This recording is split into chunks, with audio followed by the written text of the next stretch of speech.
Hey everyone, I want to walk you guys through the simple math of how anyone can retire before 30 years of age.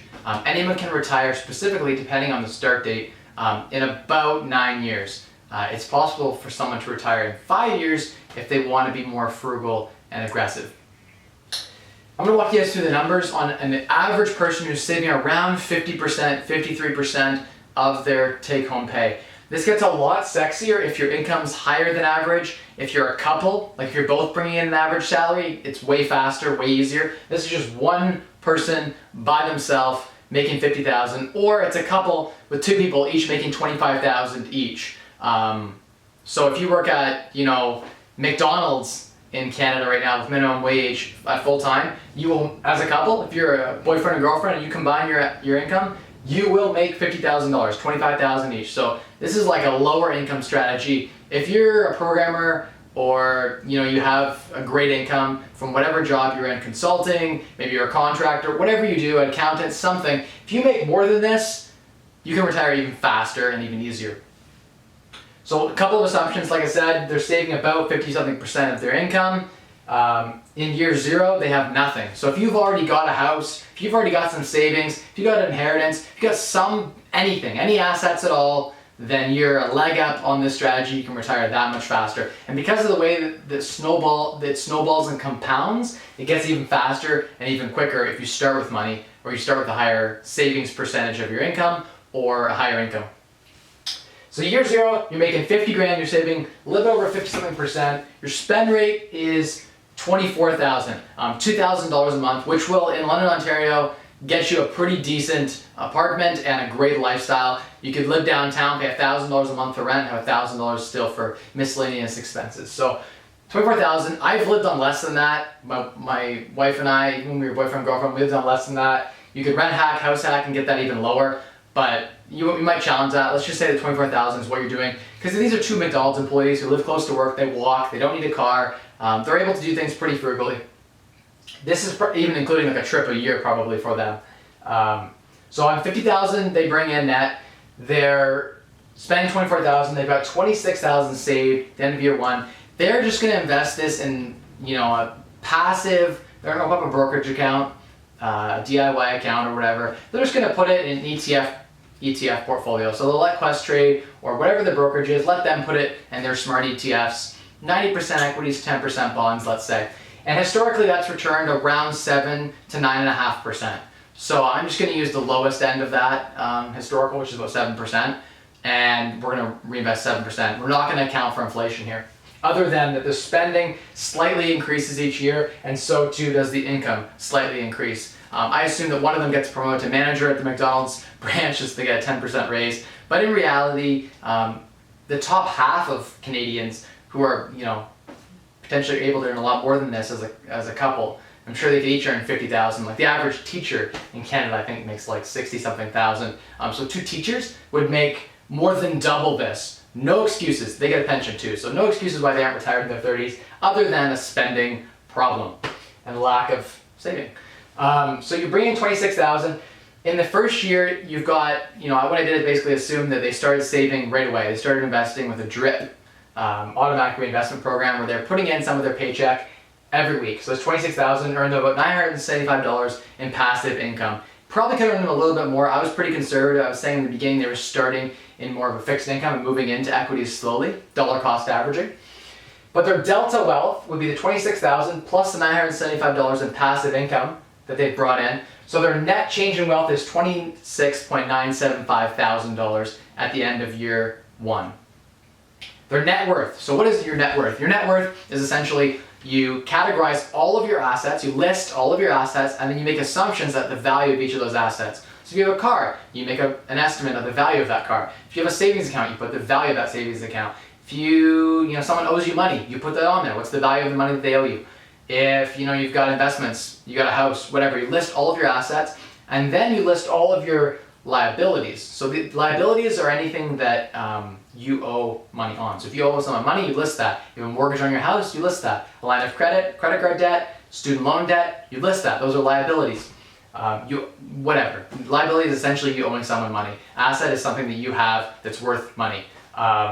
You list all your assets, list all your liabilities. The net is all your assets minus all of your liabilities. So that's what you actually have. That's your net worth, your personal scorecard, I call it. This is the only thing that matters. Income is not really that important.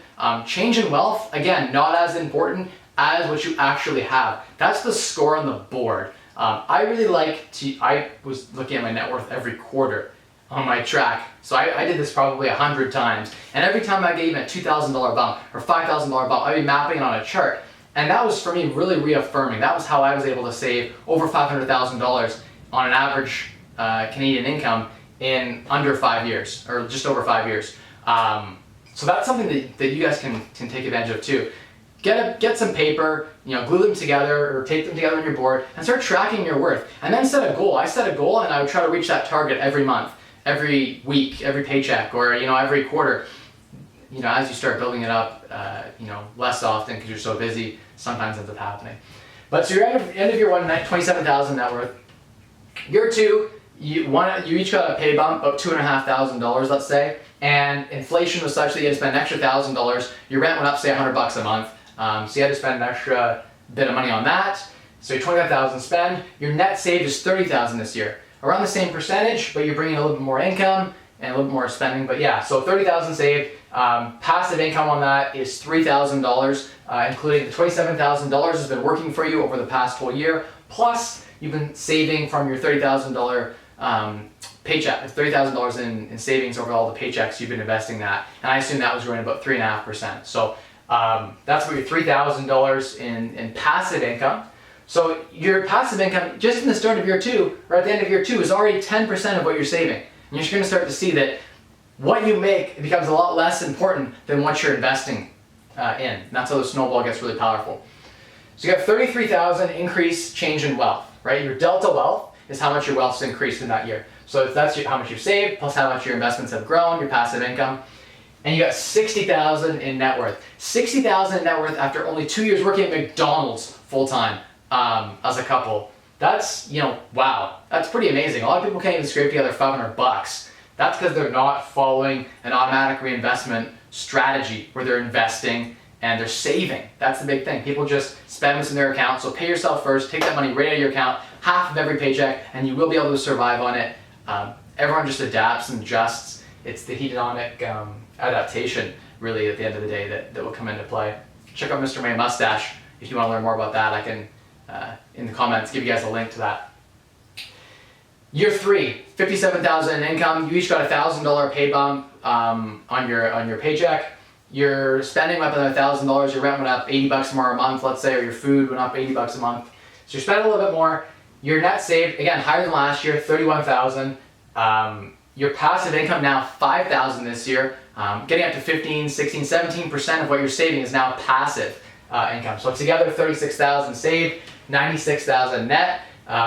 Again, right, $96,000 net now at 7%. It's almost $7,000 you're starting to bring in, $78,000 in passive income. Next year, $59,000 in income brought in. You got a small inflationary bump. Your spending went up to $27,000 this year, let's say.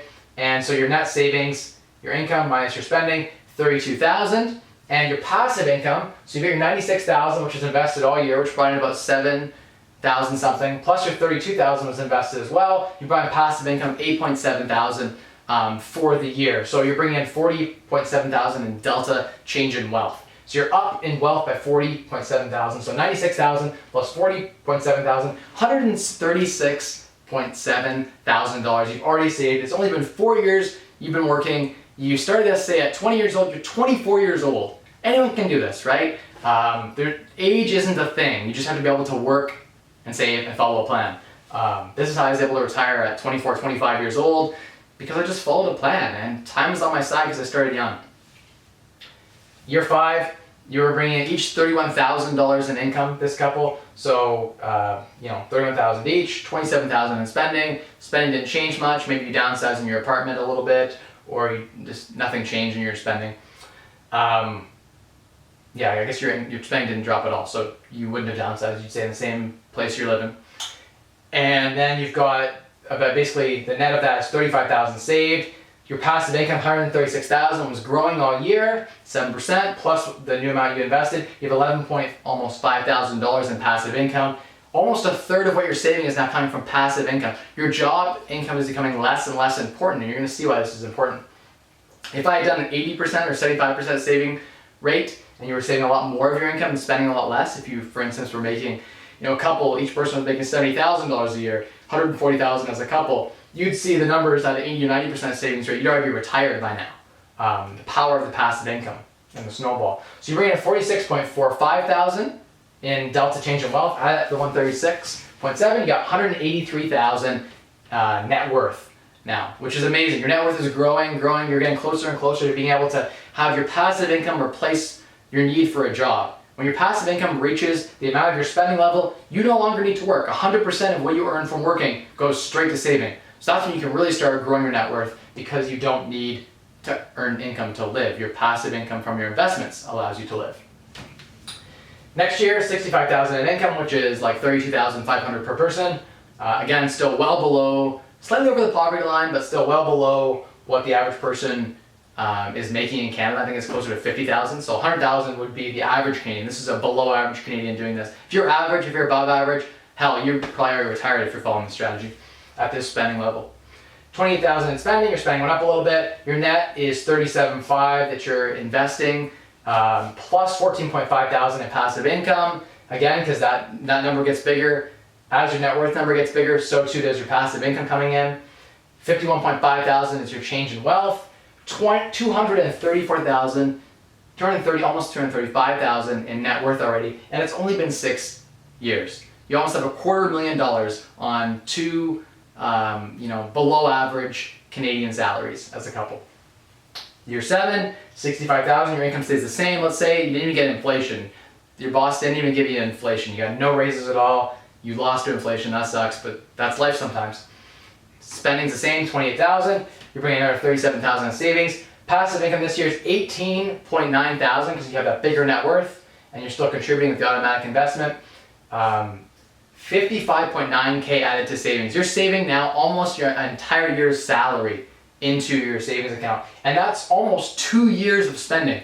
You're saving 2 years worth of expenses that you need to spend every year you're working. So this is when you start really building the snowball and getting ahead.